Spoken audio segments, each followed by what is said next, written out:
புதிய உறவுகள் அனைவருக்கும் வணக்கம். ஏன்னா கடந்த பதிவில் பார்த்தீங்கன்னா அந்த நோய் எதிர்ப்பு தன்மையை பற்றி நம்ம பேசியிருந்தோம்.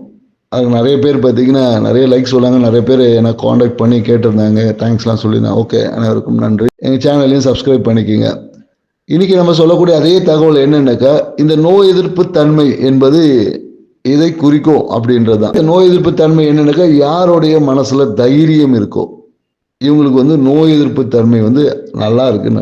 யாருடைய மனம் பயத்தினால சின்ன சின்ன விஷயங்களுக்கே பயப்படுவாங்க. நிறைய பேர் பார்த்தீங்கன்னா, ஏன்னா இன்னைக்கு பெண்கள்லாம் முன்னாடி காலத்தில் பார்த்தீங்கன்னா என்ன புளியை முறத்தால அடித்து விரட்டின பெண்கள்லாம் இருக்காங்க.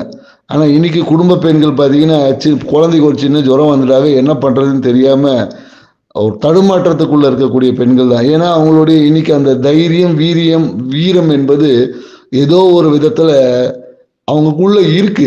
ஆனா அதை வெளிப்படுத்தாதனால அது தன்மைகள் குறைஞ்சிச்சு. ஸோ எந்த ஒரு விஷயத்தையும் நாம வெளிப்படுத்தலைன்னா, இல்லை அதை வெளிப்படுத்த முயற்சிக்கலைன்னா அந்த தன்மை நம்மளை விட்டு விலகி போயிடும்.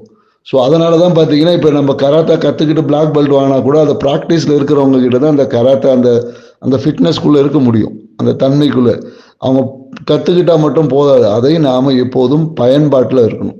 இதே ஒரு விஷயம்தான். ஸோ அப்போ நமக்குள்ள தைரியத்தை வளர்த்துக்கிட்டோன்னா நமக்குள்ள வரக்கூடிய எல்லா விஷயத்தையும் எதிர்த்து வெல்லக்கூடிய ஆற்றல் என்பது பெருகும். ஸோ அதனால் உங்கள் தைரியத்தை சிறப்பாக வச்சுக்கோங்க.